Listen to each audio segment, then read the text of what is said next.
It's amazing, really, what's happened to me. And, you know, 3 years ago I was in a school playground like any other kid, and now it's amazing, really, and I look back and can't believe it. Because I was disillusioned, and quite a few of famous people I've met who have been my idols, I've been disillusioned, I must say. Oh. Yeah, waiting for the doctor, and there's all people looking at you in the paper, and they're all going, "Is that girl on page 3?" And you go, "Yes, it's me." So then I go and buy it. You never know when you're going to be on now. She wasn't supposed to cross over. A tabloid favorite does not usually become a global pop star. Samantha Fox did both, and did it fast. The cameras loved her, the crowds were louder, the headlines were even louder. What people remember are the hits, the TV disaster, the lawsuits, and the painful losses, but the real story is what survived after the noise. Before she ever held a microphone, Samantha Fox was already a household name in Britain. At just 16, she became one of the youngest models to appear on page 3 of The Sun, and almost overnight, her life was transformed. The newspapers labeled her the most popular pin-up of the decade. Her face was everywhere: posters, magazines, calendars. For many, she became a symbol of 1980s pop culture before she'd even sung a single note. But Fox wasn't interested in being boxed in as a tabloid commodity. By the time she was 20, she made a decision that shocked the very press that built her up. She walked away from modeling to chase a career in music. It was a gamble that could have ended in ridicule, but instead it gave her the kind of breakout that stars dream about. Her debut single, "Touch Me, I Want Your Body," dropped in 1986 and exploded across Europe before storming into the US top 10. It wasn't just a catchy song, it was a cultural flashpoint. The music video lit up television screens, and suddenly Samantha Fox wasn't just a model who tried to sing. She was a pop star with global reach. The track went to #1 in 17 countries, selling millions of copies and cementing her place in the competitive world of 80s music. Critics were quick to dismiss her as an image-driven novelty act, but fans weren't listening to critics. Clubs blasted her music, teenagers copied her look, and radio stations couldn't stop spinning her songs. For Samantha, it was proof she could break the mold the tabloids had written for her. What made this transition so striking was how fast it all happened. Within months, she was on world tours, landing TV appearances, and sitting alongside artists who had spent years building their careers. It didn't matter that she lacked the traditional path of climbing through the pub circuit or being discovered in smoky clubs. She understood spectacle, confidence, and timing. In the 80s, that was enough to dominate. The press kept calling her the page 3 girl, but the charts were calling her something else: a star. The spotlight gave her everything she wanted, but it also created an unspoken truth. Every triumph from here on would be magnified, but so would every stumble. After the thunderclap success of "Touch Me," Samantha Fox faced the most dangerous question any new star encounters. Could she prove it wasn't just luck? The music industry is ruthless with one-hit wonders, and in the mid-80s, dozens of acts burned out as fast as they appeared, but Samantha refused to vanish. She came back with singles that kept her on the radio and in the clubs, hammering home the idea that she wasn't going anywhere. Songs like "Do Ya Wanna Please Me" and "Nothing's Gonna Stop Me Now" turned into international hits, giving her the momentum she needed to build an actual career instead of a footnote. Fans lined up, albums sold in the millions, and promoters booked her on tours that stretched across Europe, North America, and Asia. By 1988, she had released 3 full albums in 3 years. An exhausting pace by today's standards, but one that kept her constantly visible in a decade, when disappearing for even a few months could kill a career.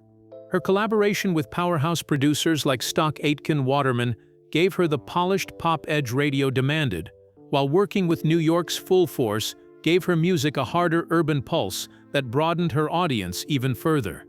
She wasn't just the model-turned-singer anymore.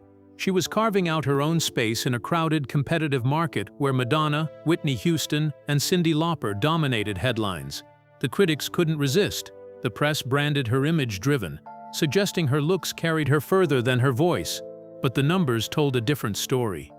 Chart positions didn't lie, and fans kept proving they wanted more. What she lacked in critical praise, she made up for in presence, energy, and relentless determination. Samantha Fox became a staple of the pop machine, balancing magazine covers with relentless touring, embodying the neon-soaked glamour of the 1980s. While the hits kept coming, fame has a way of waiting for the smallest crack. Behind the scenes, trouble was brewing. The same spotlight that celebrated her success was about to turn brutal when one live TV moment went wrong. It would become one of the most infamous disasters in British award show history. I'd love to. And the lyrics, it says it for themselves, what I'm like. I can't melt the way I'm looking. I'm just having fun at 21, do you know what I mean? No. I still really enjoy modelling, you see. And I enjoy singing and modelling, and I enjoy so many things, and I can't see why you can't do them all at once, but... In February 1989, Samantha Fox was booked for what should have been another step forward in her career. Co-hosting the BRET Awards, the UK's biggest night in music, paired with Fleetwood Mac's Mick Fleetwood, she walked on stage expecting to shine in front of millions. But what followed has gone down in history as one of the most disastrous award shows ever broadcast. The teleprompters failed, cues were missed, and the timing of the entire production collapsed. Guests walked on stage at the wrong moments, presenters were cut off, and awkward silences filled the air. The chemistry between the hosts never clicked, leaving Fox scrambling to keep the night alive as the mistakes piled up. Within hours, the British press tore the event apart. Headlines branded the ceremony a train wreck, and the night the Biarritz died. Samantha, who had been hired partly for her energy and star power, became an easy target. For years afterward, clips from that night resurfaced whenever critics wanted to mock her. It didn't matter that the chaos was largely down to technical failures and poor planning. It was her name, her face, and her voice that millions remembered. Even Fleetwood, a rock legend, managed to avoid most of the blame. Fox carried the stigma almost alone. The fallout was brutal. Late-night comedians and tabloids roasted her mercilessly, framing the disaster as proof that she was more image than substance. For someone who had just spent 3 years proving she could thrive in music, it felt like the entire press machine had turned against her overnight. Many artists might have crumbled under that kind of ridicule, retreating from the spotlight and letting the mockery define their legacy. But Samantha didn't quit. She kept recording, kept touring, and faced the whispers head-on. The BRIT's fiasco became a permanent footnote in her career, but it did not stop her momentum. The event marked a turning point. It showed just how unforgiving fame could be. One mistake, or in this case, one night of failures outside her control, could overshadow years of work. As the world laughed at her public embarrassment, a much more painful and personal battle was brewing at home, one that had nothing to do with cameras, scripts, or critics. For all the noise of public ridicule, the real heartbreak came behind closed doors. At the height of her success in the late 80s and early 90s, Samantha Fox should have been secure. Millions of records sold, constant touring, global recognition. By any measure, she had earned financial stability. But when she finally took a closer look at her accounts, the truth was devastating. The money she believed she had wasn't there. The person she trusted to handle her career, the one figure who should have been protecting her, was her own father. Instead of safeguarding her earnings, he was accused of mismanaging them. What began as a private suspicion turned into a very public war that tore her family apart. In 1991, Fox made the painful decision to take her father to court. Few things are more humiliating than airing family business under the harsh lights of a courtroom, but for her, there was no choice. Reports at the time suggested hundreds of thousands of pounds had vanished. After years of legal back and forth, the judge sided with Samantha. In 1995, the court awarded her roughly £363,000, validating her claims that her finances had been mishandled. But there was a cruel twist. By the time the ruling was finalized, much of that award was swallowed by outstanding tax liabilities. On paper, she had won, but in reality, she walked away with very little to show for the years of stress, heartbreak, and betrayal. The damage went far beyond money. The emotional scar of realizing her own father had jeopardized her future weighed heavier than any tax bill. For Samantha, it wasn't just about lost earnings. It was about lost trust. The kind of betrayal that redefines how you look at family, how you handle business, and how closely you guard yourself against those who claim to have your best interests at heart. Fans still saw the smiling, energetic performer on stage, but behind the scenes, she was rebuilding, trying to regain control of her life and career after watching the foundation collapse. It was a chapter that taught her survival in the music industry didn't just mean handling critics, scandals, or fading fame. It meant navigating the deepest wounds of betrayal when they came from the people closest to you. By the mid-90s, Samantha Fox had survived the critics, the humiliating BRT's disaster, and even the public battle with her father. But fame carries a different kind of weight, the kind that lingers in private until it forces its way into the light. Years after her initial rise, Fox made an allegation that shook many fans who thought they knew her story. She said that in 1985, before Touch Me had even launched her into global stardom, she had been assaulted during a shoot by singer David Cassidy. According to Fox, what should have been a professional encounter left her deeply shaken. Cassidy denied wrongdoing, and the claim never went to trial. But for Samantha, speaking about it publicly was her way of reclaiming control over an incident she had kept quiet about for years. Then after that, we went for dinner with David, the record company, and my father. And then I went to the loo, and he came into the toilet and more or less attacked me in the toilet. Tried to abuse me. This wasn't the only way the media invaded her private world. As her career slowed in the late 1990s, tabloids began circling her personal life with endless speculation about her relationships. Rumors about her sexuality became a favorite headline, with papers publishing guesswork and innuendo as if it were fact. For a time, Samantha deflected, dodging the noise as best she could. But by 2003, she decided to speak on her own terms. In an interview, she confirmed what many had whispered about. She was in love with a woman, her manager Myra Stratton. The announcement drew immediate attention. But this time, Samantha wasn't trying to hide.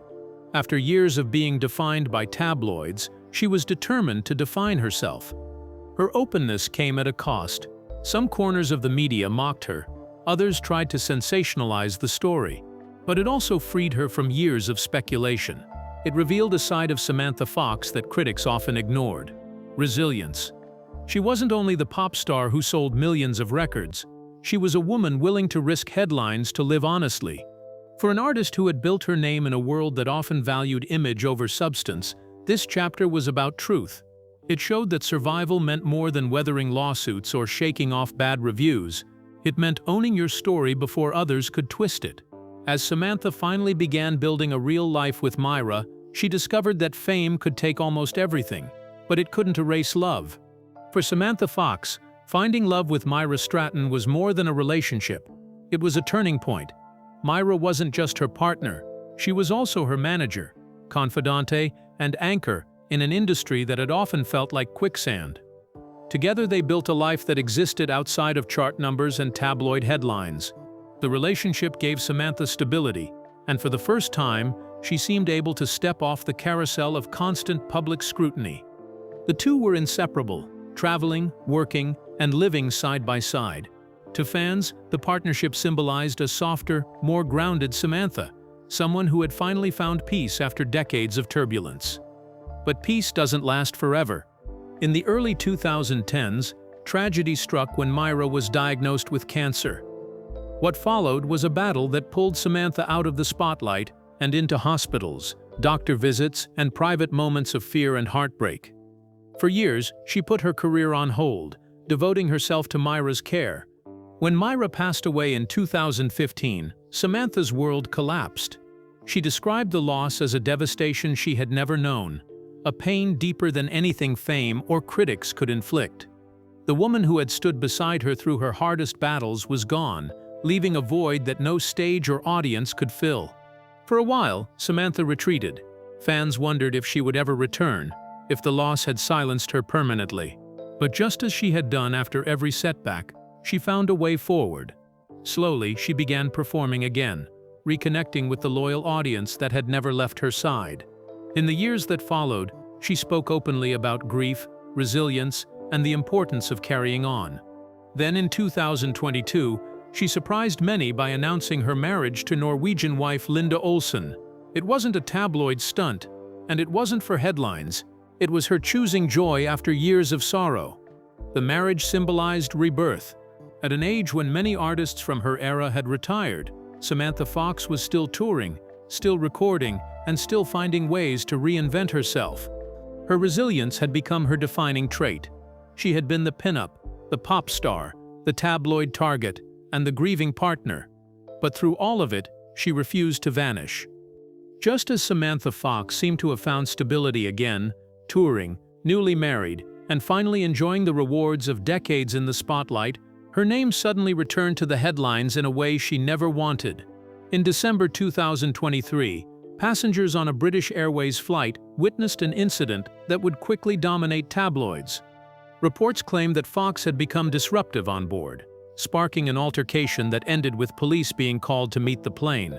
Within hours, photographs and stories spread across news outlets worldwide. For a woman who had fought to move beyond scandal and personal tragedy, it was a devastating reminder that fame has no mercy. In court, the picture became clearer. Samantha admitted to being drunk and disorderly, and also to using threatening language toward a police officer. These were charges she accepted responsibility for, and the court handed down fines and penalties. But the most serious allegation, that she had assaulted her wife Linda Olson during the flight, collapsed months later. By September 2024, prosecutors confirmed the evidence did not support the charge, and it was formally dropped. That part of the story never went to trial, but by then, the damage to her reputation had already been done. The tabloids were quick to amplify the most sensational angle, while the quieter truth of the dismissed charge received less attention. Samantha faced the court with honesty. She apologized for her behavior, acknowledged the charges she pleaded guilty to, and accepted her sentence. For her fans, it was a moment of frustration but also one more test of resilience in a life already marked by public battles. Unlike the BRIT's fiasco of 1989, this time she had decades of experience behind her, and she refused to let the headlines erase her progress. She returned to the stage, performing for audiences who cared less about her court case and more about hearing the songs that defined their youth. The flight incident became another scar in her long public journey, but it did not define her. If anything, it reminded everyone that Samantha Fox's story has never been about perfection. It has always been about surviving mistakes, overcoming losses, and pushing forward when others might have given up. Today, Samantha Fox stands as one of the few stars from the neon-soaked 1980s who has managed to outlast the era's glitter and chaos. Nearly 4 decades after her breakout, she's still on stage, still commanding crowds, and still embracing the energy that made her famous in the first place. Her social media shows her connecting directly with fans, sharing tour clips, personal updates, and memories from a career that refuses to fade. In 2025, she continues to perform at retro festivals, pride events, and international tours, proving that the appetite for her music and her presence has never fully gone away. For those who grew up with her, seeing her live now feels like stepping back into the soundtrack of their youth. For younger fans, she's a discovery, a link to an era they only know from playlists and nostalgia documentaries. What sets Samantha apart isn't just longevity, it's survival. She has faced nearly every storm fame can throw: brutal press ridicule, family betrayal, legal battles, personal loss, and even recent courtroom drama. Each time, the narrative seemed ready to write her off. Yet each time, she came back. That persistence has given her a legacy bigger than any one song. While critics once dismissed her as just another pinup chasing a microphone, history has proven otherwise. She carved out space in pop culture that still resonates today. While she may never escape certain headlines, the BRIT's disaster, the lawsuits, or the flight case, her legacy has become more than the scandals. It's about resilience. It's about someone who walked away from a guaranteed career in modeling to take a chance on music, and against the odds, turned that gamble into international stardom. It's about how she faced her lowest moments without disappearing, and how she found love, lost it, and found it again. In a world where fame is disposable and stars burn out quickly, Samantha Fox has refused to be disposable. Her story isn't polished or perfect, but maybe that's why it matters. She's a reminder that success isn't about avoiding mistakes. It's about refusing to let them end your story. As she continues to tour, sing, and live life on her terms in 2025, her legacy is clear. Samantha Fox isn't just an echo of the 80s. She's proof that survival, honesty, and resilience can outlast any headline.